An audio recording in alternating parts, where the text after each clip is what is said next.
Mr. Mamdani, it's a pleasure to meet you.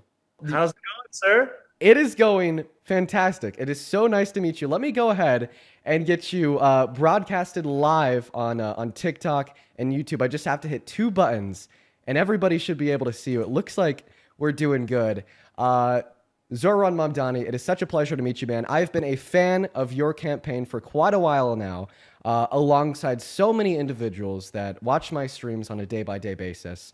We're big fans here, so it's nice to meet Thank you. you, my friend. I really appreciate that. Thank you. Of course. So I know that we don't have too much time here. It's the day before the election, so let's make the most out of it. I have a little bit of an opening question here, something that I've been curious about, and now I finally have the opportunity to ask you. So I'm active on Twitter, TikTok, Instagram, and every single day I see conservatives, including President Trump, absolutely losing their minds over the idea of you becoming New York City's mayor. I've seen congressmen call for you to be deported. I've seen people label you as a radical, crazy communist, a terrorist, and I've even seen people blame you for 9/11 simply because you're Muslim. Now, obviously, to be blunt, this is bullshit. It's blatant bigotry and it's targeted, intentional misinformation. My question to you is, how do you respond directly to those launching these attacks and distorting your message of a brighter tomorrow, hope, and unity? And also, how do you think you've managed to turn that adversity into one of the most successful mayoral campaigns we've ever seen, rising from an unknown underdog to now leading the polls in America's largest city? Well, thank you so much, Dean, for those very kind words. I think, for me, time and again, the one of the most important things is to be able to name that which we are facing, because there's a tendency to try to brush it off. There's a tendency to just try to move through it and consider it to be solely a distraction, when in fact, what it also is a reflection of the Islamophobia that has become endemic to the politics of this city, not just to Republicans, but frankly, even beyond that, even amongst Democrats. And we've seen a lot of this kind of language that you've been describing as the language from Andrew Cuomo, who at one point was considered a preeminent leader of the Democratic Party across the country.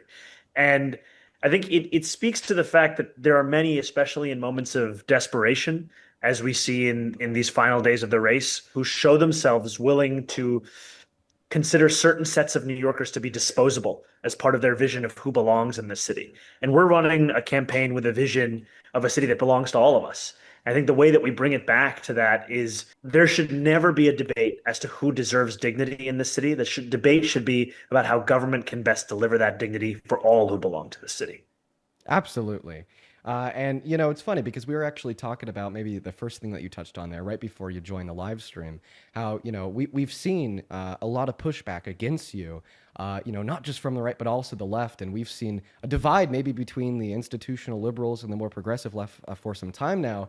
And I was telling my stream how, hopefully, when you win this election, it'll set a new precedent saying, all right, now's the time to come together. Now's the time to say, this is what we need to do to win. This is what we need to do to make this country better. And hopefully it will promote the message that it is no longer the time where the establishment liberals need to be pushing anybody out of their circles who may have some disagreements with them on social policy or economics. So that's super exciting. Well, thank you so much for your answer to the question. I think you nailed it.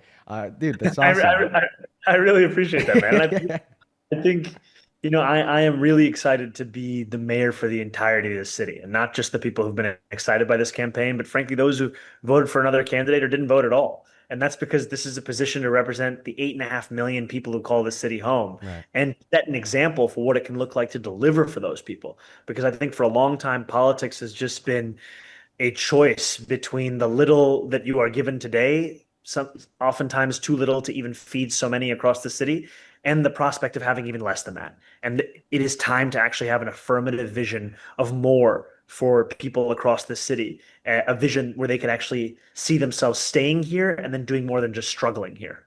Yeah, exactly. And I think that image, that message, is hitting so many people so well, especially in a time as a country where people are losing so much. 41 million Americans have now lost access to food stamps. 10 million Americans are expected to lose access to healthcare in the next 10 years because of the big beautiful bill. So I think that's maybe one of the many reasons why your message is landing with so many people so well. Now, the next question I have for you is, why does this election matter? Not only for New York City, but for the country as a whole? And how can literally literally everybody listening in right now, regardless if it's the 20,000 people on TikTok or the 5,000 people on YouTube, what can they do to use their power to get involved, regardless if they live in New York City or not? Well, I would say it's their involvement that has me sitting in front of you as the Democratic nominee. Because in the primary, we knocked on 1.6 million doors. We made 2.1 million phone calls. And so many of those calls came from those across the country who wanted to be a part of this campaign. And I'm so thankful for their support. And so I would encourage everyone who's watching this, whatever medium you're watching it on, go to zohranfornyc.com/GOTV. You can find a canvassing shift near you if you live in New York City, or you can find a phone banking shift. And these are the critical ways in which we reach out to New Yorkers. Because I know for many of us, it feels like we have been eating and breathing and sleeping this race for more than a year. But for many New Yorkers, this is the moment in which they actually start to engage and make their own decisions. A friend of mine named Charlie went out canvassing in Hell's Kitchen in Midtown Manhattan last week, and he shared after the fact that he spoke to a man who hadn't yet heard about our campaign. That opportunity still exists in these final hours of this race. And I think that what we're seeing is that this is this moment where more than polls, more than predictions, it's in the hands of everyday New Yorkers and people across this country of whether they want to, whether if they're here, vote, or wherever they are, canvass and phone bank. That's what can transform the entirety of this race. Yeah, absolutely. This a thought that's coming to my head is I was looking at your story on Instagram, and I saw that you were at some type of sporting game, and you had somebody just in the crowd take a picture of you, and I believe it was your cousin, if I'm getting that right. And when she looked at you guys, maybe she knew who you were, but you had the hat on, or maybe she didn't know who you were at all. And I think that really speaks to the point that you made, that there are so many New Yorkers that aren't politically involved, that don't know what's going on, if there's an election or not, and maybe that's because politics for the last 10 years have been so shocking and harmful to so many people. But regardless of what the reason is, now is a time that it is important to get people politically involved. It is important to get that message across, even as you said, in the last 24 hours before an election.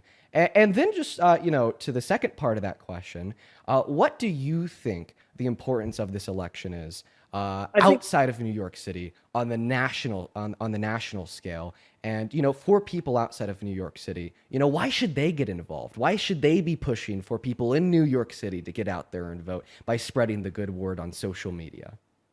I think in some ways, this election is also about a battle for the soul of the Democratic Party. We have two very contrasting visions from a former governor to our campaign.